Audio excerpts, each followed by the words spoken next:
Saya mengucapkan terima kasih kepada Gembala dan seluruh BPJ, bahkan seluruh jemaat yang memberi kesempatan untuk menyampaikan firman Tuhan hari ini. Kita akan baca firman Tuhan di dalam Yohanes pasal 3 ayat 13. Yohanes pasal 3 ayat 13. Tidak ada seorang pun yang telah naik ke sorga selain daripada Dia yang telah turun dari sorga, yaitu Anak Manusia. Sekali lagi, tidak ada seorang pun yang telah naik ke sorga selain daripada Dia yang telah turun dari sorga, yaitu Anak Manusia. Puji Tuhan bahwa kita semua anak-anak Tuhan, anak-anak Allah, hari ini merayakan kenaikan Yesus ke sorga. Yesus adalah penguasa tunggal, pencipta segala sesuatu. Dia adalah Allah Abraham, Allah Ishak, Allah Yakub, Allah nenek moyang Israel. Dia adalah Tuhan satu-satunya bagi kita. Dia adalah Allah satu-satunya bagi kita. Dia adalah juru selamat satu-satunya bagi kita. Ia telah datang ke dunia ini. Ia menjadi manusia, disebut Yesus Kristus. Dan Ia telah mati. Dan Ia telah bangkit kembali dan naik ke surga. Sebelum Ia naik ke surga,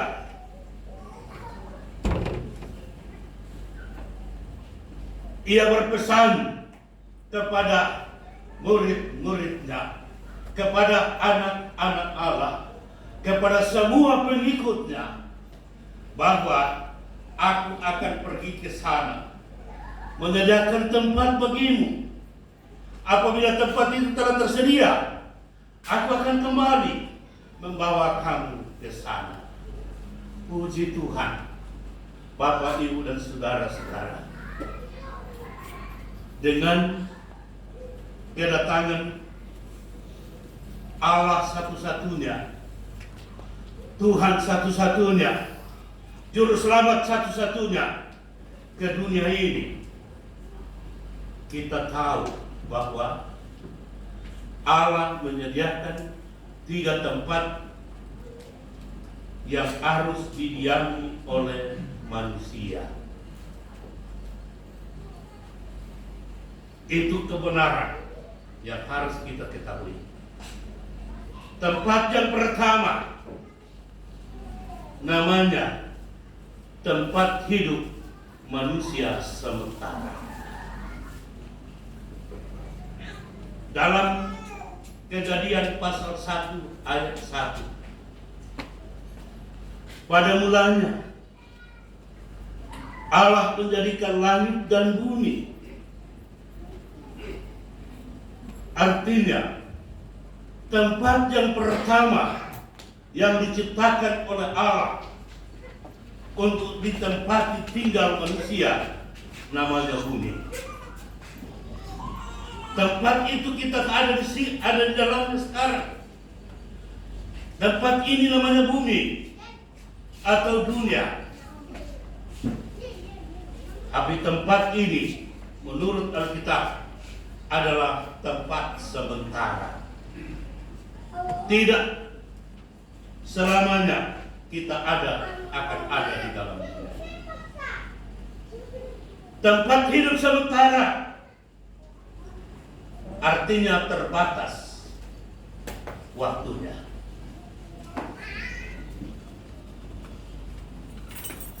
Allah menciptakan manusia dari tanah liat, segambar dan serupa dengan Allah, dan Allah menjadikan manusia menjadi makhluk yang hidup dengan memberikan napasnya atau rohnya ke dalam diri manusia, dan manusia menjadi makhluk yang hidup. Kita ini menjadi makhluk yang hidup karena yang ada di dalam diri kita adalah napas Allah atau roh Allah. Selama napas atau roh Allah ada dalam diri manusia, manusia itu hidup. Itu kebenaran yang nyata di dalam kehidupan kita. Sehingga waktu saya merenungkan kebenaran ini, saya menarik kesimpulan bahwa sesungguhnya dunia ini akan menjadi tempat hidup kekal seandainya tidak ada sesuatu yang terjadi. Tetapi dunia ini menjadi tempat sementara manusia hidup. Karena apa? Pertama, setelah manusia diciptakan, ditempatkan di Taman Eden dan diberi perintah, diberi tugas, penuhilah bumi ini dengan keturunan, dan diberi perintah bahwa semua buah pohon dalam taman ini boleh kau makan buahnya secara bebas. Tetapi buah pohon pengetahuan yang baik dan yang jahat di tengah taman ini, jangan kau makan buahnya. Pada hari engkau makan buahnya, pada saat itu engkau mati. Atau pada hari itu engkau mati. Inilah yang menyebabkan dunia ditetapkan menjadi tempat hidup sementara. Allah memerintahkan kepada Adam supaya mentaati perintah Allah. Tetapi apa? Adam dan Hawa ada di Taman Eden, mendengar suara iblis melalui ular, sehingga dengan bujukan dan segala macam, akhirnya Hawa mengambil buah dan makan dan beri kepada Adam. Akhirnya mereka berdua makan dan sadar bahwa mereka telah. Banyak orang katakan begini, manusia diciptakan dalam keadaan telanjang. Tidak, itu keliru. Manusia diciptakan oleh Allah, diberi pakaian. Apa pakaiannya? Pakaiannya adalah kemuliaan. Kemuliaan Allah yang membungkus Adam dan Hawa sebelum berdosa, sehingga nampak kemuliaannya dan tidak nampak ketelanjangannya. Tetapi pada waktu mereka makan buah dan lihat dirinya telanjang. Mengapa? Karena kemuliaan Allah sudah ditarik daripada, sehingga nampak ketelanjangannya. Jadi waktu Allah menciptakan manusia, Allah memberi pakaian yang untuk kemuliaan, dan itu ditarik. Anda mulia sekarang kenapa? Ini pakaian. Seandainya tidak ada pakaian, dan pasti kita seperti monyet-monyet saja, lompat-lompat. Bayangkan itu, tidak berpakaian dia. Tapi karena adanya pakaian, kita rasa mulia. Tapi ini kemuliaan pakaian yang sementara saja. Di Wahyu dibilang, belilah pakaian yang ada dalam Wahyu pasal 2 itu ya. Kita disuruh beli pakaian yang pakaian lenan halus, yaitu kemuliaan itu. Sehingga pakaian ini kita pakai dan tubuh ini kita pakai menjadi tubuh sementara. Itu perlu disadari. Tubuh sementara. Karena itu saudaraku yang dikasihi Tuhan, waktu manusia jatuh ke dalam dosa, hilang kemuliaan Allah, dan manusia ditetapkan untuk mati pada hari itu. Mati pada saat itu bukan mati secara jasmani, tapi mati rohani. Mati artinya putus hubungan dengan Allah penciptanya. Mati rohani.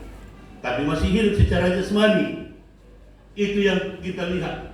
Mereka masih hidup, manusia masih hidup secara jasmani. Tetapi Tuhan Allah katakan, tanah ini terkutuk gara-gara engkau dengar suara perintah istrimu. Dan tanah ini kau akan mencari rezeki dari tanah ini selama hidupmu sampai engkau pulang ke tanah, karena dari tanah itu berarti sampai pulang ke tanah berarti kematian secara jasmani. Jadi akibat karena pelanggaran hukum ada dua hukumannya, mati secara rohani dan mati secara jasmani. Maka manusia tidak bisa menjadi hidup kekal. Itu yang terjadi. Mati artinya apa? Mati artinya Allah mencabut rohnya dari tubuh manusia, dan Allah mengembalikan nafasnya kepada manusia, kepada Allah, dan tubuhnya kembali ke tanah. Itu namanya mati. Mati jasmani. Tidak bisa lagi. Sudah terbatas. Ini keterbatasan. Hal yang kedua, dipastikan bahwa Allah menetapkan dunia ini menjadi tempat hidup sementara. Dalam Kejadian pasal 6 ayat 1 sampai 6. Saudara boleh baca, lihat Kejadian pasal 1 ayat 6 sampai ayat 6. Di situ dikatakan manusia bertambah banyak di dunia, tetapi manusia hanya menghasilkan kejahatan semata-mata. Tidak ada manusia berbuat baik, dan itu dilihat oleh Allah, dan Allah kecewa, menyesal bahwa Allah telah menciptakan manusia di dunia. Kecewa melihat manusia dan memilukan hatinya. Bagaimana kalau hati kita ngilu, ya? Saudara bisa rasakan sendiri bagaimana kalau ngilu hati. Ngilu gigimu. Ya, gigi saja. Waktu ngilu gigi, kenapa? Lihat mangga muda. Begitu Tuhan melihat manusia pada saat itu, hatinya yang ngilu, hatinya kecewa karena telah menciptakan manusia di dunia yang hanya menghasilkan kejahatan. Maka Allah menetapkan dunia jadi tempat hidup sementara dengan berkata, perhatikan dalam ayat yang ketiga, Rohku tidak akan selamanya tinggal di dalam manusia. Karena manusia adalah daging. Karena itu manusia hanya berumur 120 tahun. Itu ditetapkan oleh Allah. Makanya saya katakan, bagaimanapun manusia berjuang untuk mau hidup selamanya tidak bisa. Sudah ditetapkan batas 120 tahun saja. Mungkin dia dengar laki padada di Toraja. Siapa orang Toraja tahu itu? Laki padada punya program untuk pergi meminta hidup kekal untuk orang Toraja. Dikatakan di dalam bahasa Toraja, ada laporan dan lain atau pinggir lain. Pergi ketemu dengan Tuhan. Sampai di sana ditanya, lagi pada cari apa? Dia bilang, saya mau cari supaya kalau bisa orang Toraja tidak boleh mati. Wah, hebat dia punya program. Lagi pada itu sebabnya ada rumah sakit lagi pada di Toraja. Jadi kamu jangan lihat itu ada sejarahnya. Sehingga pada waktu itu Tuhan bilang kepada laki pada boleh orang Toraja tidak boleh mati, tapi ikuti persyaratan. Persyaratannya apa? Kau tidak boleh tidur selama 7 hari, tetap berdiri selama 7 hari, dan memakai pedang di Mesir. Orang Toraja orang paksa pedang di pasang padang kelapa, pedang di pinggangnya. Siap. Wah betul, laki berada siap. Laki-laki gagah. Hari pertama tidak tidur, hari kedua tidak tidur, hari ketiga tidak tidur, hari keempat tidak tidur, hari kelima tidak tidur, hari keenam tidak tidur. Berhasil orang nanti tidak mati. Hari ketujuh, mungkin jam 12 sempat dia sudah tidak tahan dan tetap berdiri, tapi hatinya sudah tidur, mata sudah tidak bisa. Datang dilihat oleh Tuhan, oh sudah tidur. Akhirnya dipukul-pukul, oh tidak sadar. Diambil pedangnya, dipotong dibagi 2, dikasih masuk kembali.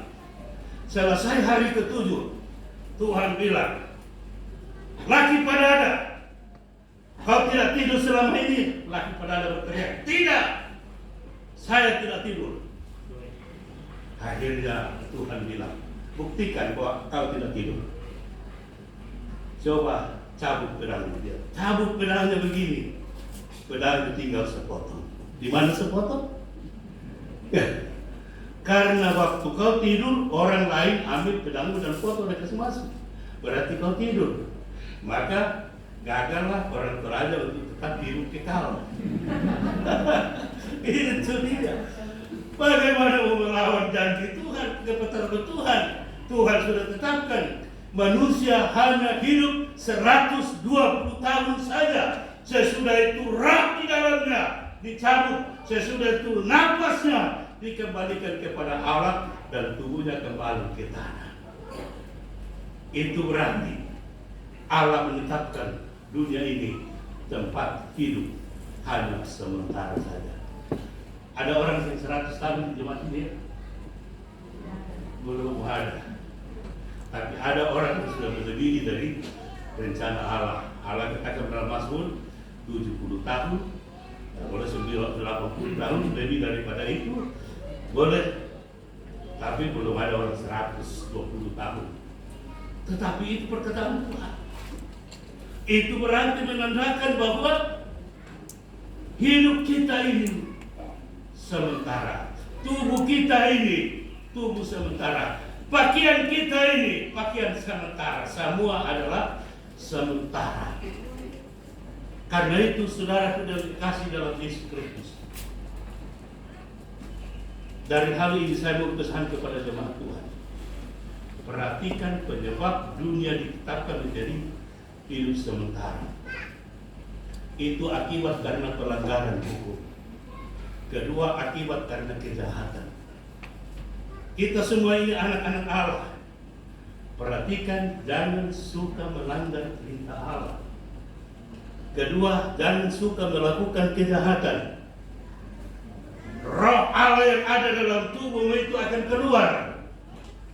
Dan kau disebut mati secara rohani. Mungkin hidup secara jasmani, tapi mati secara rohani. Itu bahaya. Karena itu jemaat Tuhan, jangan melanggar perintah Tuhan, jangan melakukan kejahatan.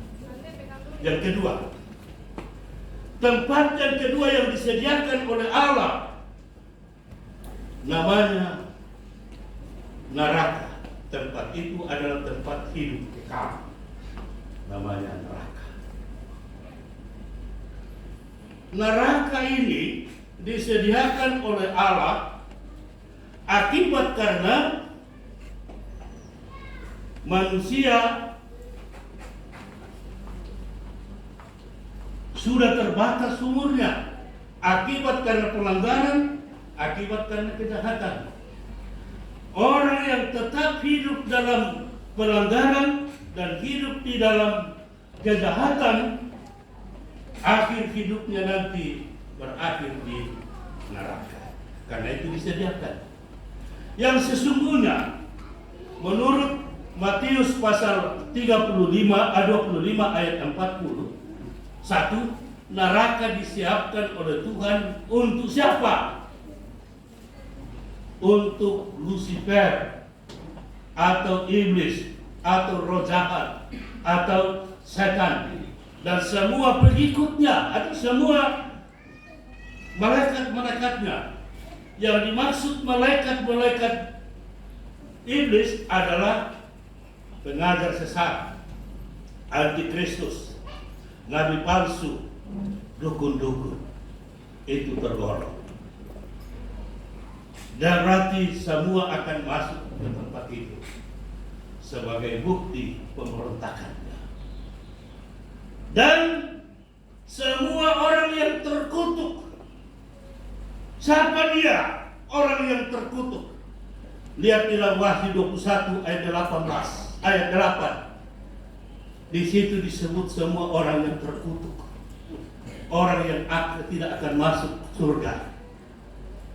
Orang yang penakut, orang yang tidak percaya dan sebagainya. Semua terurai di situ. Orang pemalu, pesina dan sebagainya. Penyihir. Semua itu tergolong orang terkutuk, orang yang tidak bertobat. Itu tergolong orang yang terkutuk. Sehingga saya mengatakan neraka memang disediakan oleh Allah, oleh Yesus Kristus untuk iblis, untuk roh jahat dan untuk malaikat-malaikatnya, tapi juga disediakan untuk semua manusia yang terkutuk. Harapan saya bahwa jemaat yang ada saat ini tidak ada orang terkutuk di dalamnya. Kita semua orang dibenarkan. Sebab itu disiapkan untuk neraka ini.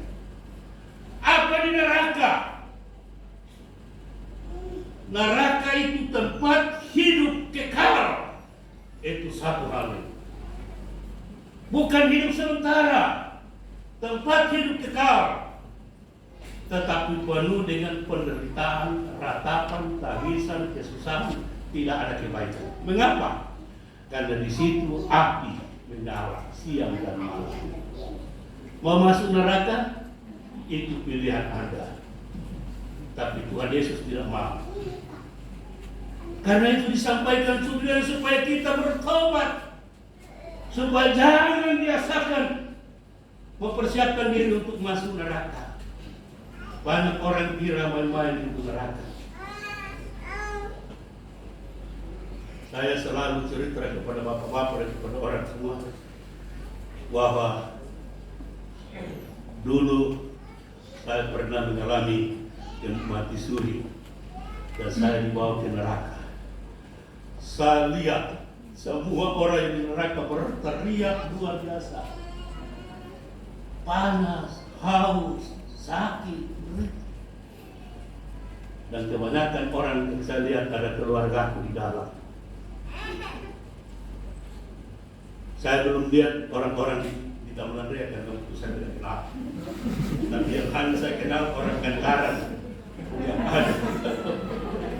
Karena itu waktu gempa bumi gempa di Toraja dan Gunung Kairo dikatakan akan meletus, saya minta pulang. Saya sampai di Gentaran, saya minta gereja Kuwait, tolong kasih kesempatan untuk saya. Saya kasih tahu semua orang menangis. Saya tinggalkan tujuan cita-cita saya karena ini, bahwa dunia ini sementara disiapkan untuk kebinasaan. Kalau kamu tidak bertobat, bahaya saudara. Dan berikut, tempat ini adalah tempat siksaan. Tidak. Tempat yang ketiga namanya surga. Tempat hidup kekal. Jadi Surga dan neraka adalah ciptaan Yesus Kristus. Dua-duanya tempat hidup kekal. Ya, masih ada orang yang melewati dia katakan, tidak apa-apa. Di neraka juga kita hidup kekal. Oh, iya, silakan. Di neraka itu tempat hidup kekal. Di surga tempat hidup kekal, tidak ada susah, tidak ada air mata, tidak ada tangisan, hanya damai, sukacita, penghiburan, kekuatan. Waktu saya dibawa ke surga, saya lihat luar biasa manusia. Orang menyanyi. Saya ingat sekali lagu yang dinyanyikan waktu saya pergi ke sana. Ialah haleluya. Selalu haleluya, haleluya, haleluya, haleluya. Dengan berbagai musik sungguh indah. Saya bilang sama Yesus, Yesus, saya mau tinggal di sini. Yesus katakan, tidak, kau tidak bisa tinggal di sini. Kau harus ikut aku. Dan kujadikan engkau menjadi pelayan dan saksi Kristus. Apa yang kau lihat, sampaikan kepada orang. Apa yang belum kau tahu, akan kuberitahukan. Ini peganganku sampai hari ini. Bahwa Tuhan yang menetapkan saya untuk menjadi pelayannya dan menjadi saksinya. Sehingga terbukti dalam pelayanan saya. Saya tempatkan tangan orang, Tuhan yang sembuhkan. Saya pegang dia, Tuhan sembuhkan. Karena janji itu bahwa aku akan menyertai engkau. Banyak sekali orang, saya hitung-hitung kemarin, orang yang sempat saya layani, sudah saya bisa katakan, mungkin sudah lebih 1.000 orang. Saya sudah 40 tahun melayani. Kalau 40 tahun satu hari 2 orang, itu luar biasa. Tuhan memberkati. Karena sekarang saya berpikir, kalau saya sudah tidak kuat dan masih bernapas, saya akan duduk di kursi saja dan saya akan angkat tangan begini dan orang lain akan disembuhkan. Waktu saya sakit tahun lalu, ada orang yang kerasukan datang dan berontak luar biasa.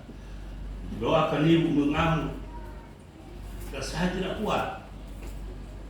Saya bilang, Tuhan, apa yang saya mau buat? Saya keluar dari kamar dan saya tumpang tangan dan dia langsung pisah dan sulit saya tempel dalam nama Bapa, Anak, dan Roh Kudus. Dia bangun dari sana. Akhirnya ada bilang, Papa ini bagaimana? Dia doakan orang sembuh, dia sendiri tidak sembuh. Itu aku selalu begitu. Tapi di situ saya mulai mengambil kesimpulan. Sebelum napas saya dicabut, saya akan angkat tangan untuk orang. Dan orang itu diberkati. Dan orang itu sembuh. Kalau ada masalah, jangan ragu. Datang kepada Tuhan. Dan beritahukan kepada saya siap menolong. Itulah saya. Saudara, surga. Belum ada orang masuk ke surga menurut pembacaan kita tadi. Tidak ada seorang pun yang telah naik ke surga selain daripada dia yang telah turun dari surga, yaitu Anak Manusia. Ini kebenaran yang luar biasa. Coba pelajari sejarah. Di mana-mana belum ada orang yang naik ke surga, belum. Tapi semua orang mau ke surga. Tapi dikunci dalam firman Allah yang tidak ada manusia bisa naik ke surga. Kecuali selain daripada dia yang telah turun dari surga, yaitu Anak Manusia. Artinya, belum ada manusia yang naik ke surga kecuali Yesus Kristus yang turun dari surga. Ia telah naik ke surga. Haleluya. Saudara, Ini kebenaran yang harus menjadi keyakinan yang pasti buat semua orang Tuhan. Bahwa Allahmu adalah Allah yang benar. Allahmu adalah Tuhan yang benar. Allahmu adalah juru selamat yang benar. Ia telah turun dari surga. Ia telah mati dan bangkit kembali. Ia telah naik ke surga. Menurut ayat ini, saya yakin sekali bahwa Yesus telah naik ke surga. Belum ada sejarah, belum ada berita bahwa presiden ini naik ke surga, gubernur ini naik ke surga, ahli ini naik ke surga. Alkitab mencatat bahwa Yesus yang turun dari surga telah kembali ke surga. Hari ini kita rayakan dia naik ke surga. Untuk apa dia naik ke surga? Jelas dia naik ke surga. Waktu sebelum dia naik ke surga dicatat dalam Yohanes pasal 4 ayat 4 ayat pasal 14 ayat 1 sampai 3. Dia katakan, jangan gelisah hati. Percayalah kepada Allah Bapa. Percayalah kepada Yesus Kristus. Percayalah kepada Allah Roh Kudus. Supaya Allah menjadi Immanuel bagimu. Itu disampaikan oleh Yesus sebelum dia naik ke surga. Supaya Allah menjadi Immanuel bagimu selama kau hidup di dalam dunia ini. Immanuel artinya apa? Allah menyertai kita, Allah melindungi kita, Allah menghibur kita, Allah menolong kita sampai kita masuk ke surga. Saya katakan, sebelum Yesus naik ke surga, Ia memberi jaminan yang pasti bagi anak-anaknya. Kita dijamin dengan nama Immanuel. Kita dijamin dengan nama Immanuel. Yang kedua, Yesus katakan, percayalah bahwa di surga banyak tempat tinggal. Aku pergi ke sana, menyediakan tempat bagimu. Sesudah siap, aku akan kembali membawa kamu ke surga. Itu berarti sesudah kita tinggalkan dunia ini, sesudah kita mati, dijamin masuk surga. Haleluya. Ini dua jaminan. Hidup di dunia dijamin dengan nama Immanuel. Sesudah mati dijamin dengan tempat hidup kekal, yaitu surga. Itulah untungnya mengikut Yesus. Jadi saudara bisa bedakan apa untungnya menjadi percaya Yesus, apa untungnya dengan agama ini, apa untungnya tidak. Keuntungan satu-satunya hidup di dunia ini dijamin dengan nama Immanuel. Keuntungan yang kedua, di surga kita dijamin masuk surga. Pasti masuk surga. Itulah kebenaran yang harus dipegang. Banyak orang mau masuk surga. Kalau sudah lihat televisi, wah luar biasa orang semangat mau masuk surga. Surga mana? Tuhan Yesus sudah kunci. Akulah jalan, kebenaran, dan hidup. Tidak ada orang sampai ke surga kalau tidak melalui dengan aku. Celaka dunia yang mau masuk surga. Kunci ada dalam Yesus. Okay? Berbahagialah saudara yang telah menjadi anak-anak Allah, telah percaya Yesus. Kau akan pasti masuk ke surga melalui Yesus. Lain daripada itu tidak ada. Yang terakhir, bahwa masuk surga, masuk neraka harus melalui kematian. Apa itu kematian? Mati di sini berarti pergantian tubuh. Tubuh kita ini akan diganti menjadi tubuh kekal. Karena tubuh ini, tubuh sementara, tidak bisa masuk tempat hidup kekal. Tidak bisa masuk surga, tidak bisa juga masuk neraka. Masuk neraka langsung habis dimakan api. Nah, karena itu Tuhan Yesus, firman Tuhan katakan manusia harus mati satu kali. Jadi jangan kau takut untuk mati, kita akan mati. Entah Pak Simon yang duluan mati ke depan atau kamu, tidak apa-apa. Kita sudah ada dalam Tuhan. Ya, jangan takut untuk dekat dengan mati aku. Karena kau tidak ada keyakinan. Ya. Saya ketemu dengan Pak Matius Kalemi kemarin, dan saya katakan kepada beliau, yang indah Bapak tetap pegang janji Tuhan. Selama Bapak hidup di dunia ini, kau dipelihara dengan nama Immanuel. Yang kedua, saya sudah tinggalkan dunia ini, Tuhan Yesus sudah siapkan tempat bagimu yang ke surga. Mudah-mudahan kamu berdoa. Kita semua seperti itu. Tuhan siapkan bagi kita. Tapi yang saya katakan tadi, tidak bisa masuk begini saja. Bagaimana lebih baik jadi pas saja langsung masuk? Tidak bisa. Harus mati. Karena tubuh ini harus dipakaikan tubuh kekal. Orang yang mati di luar Yesus akan dibangkitkan oleh Yesus dan diberikan hidup kekal yang dia pakai, hidup kekal di neraka. Kau tidak akan mati lagi kalau sudah masuk neraka, saudara. Tetap menderita.